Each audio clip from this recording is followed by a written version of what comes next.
Well, before adolescence was a TV hit, it was just an ordinary stage of life. But now new research has revealed just how true to life the show might be right here at home, as young Aussie men increasingly turn to traditional views on gender. Gen Z men are bucking a decades-long trend. Young men today are growing up in a vacuum. We're kind of putting out there that they're a problem to be solved. New research revealing support for so-called traditional gender roles falling over time among baby boomers, Gen X and millennials. The only exception, Gen Z. Our young Aussie boys agreeing with statements like, it's not good for a relationship if the woman earns more than the man, and on the whole, men make better political leaders than women do.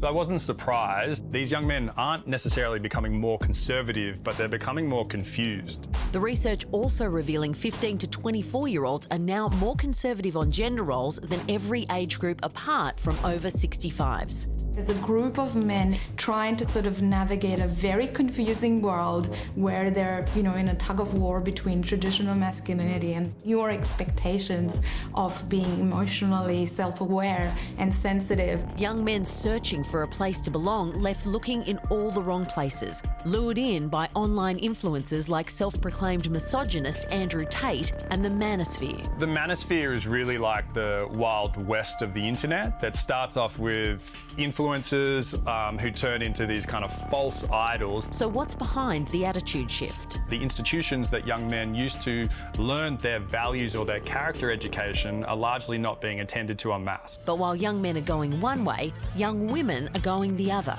Their views on gender roles some of the most progressive amongst the generations. I think as the gender divide kind of widens, I think it will have impact on family formation, and that can have huge demographic impacts. That gap between young men and women growing as Gen Z men have become more conservative since 2016. If it is a lasting trend, then we will see a rift between men and women that we're seeing in other polarized societies like the US, Germany and South Korea. With some hoping that bridging the Gen Z gender gap might not be an impossible task. We need to look at how we're equipping the next generation of young men with the social and emotional skills to navigate an increasingly complex world. If we are not careful, then what we risk doing is, in a rather self-defeating manner, is corner young men further and exacerbating that gap between men and women.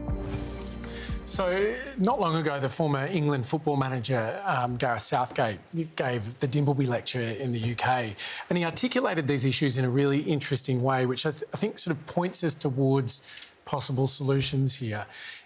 He makes the argument that, young men are always going to look for role models. They need role models. They need that guidance. But they're not going to sporting figures because there's so much sort of mess in the sporting world.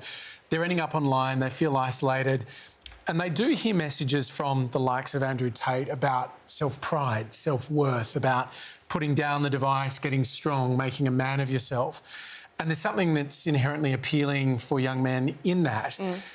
But what's missing is these sort of role model figures that do that in a positive way. The Tates of the world are sending them towards misogyny and terrible versions of masculinity.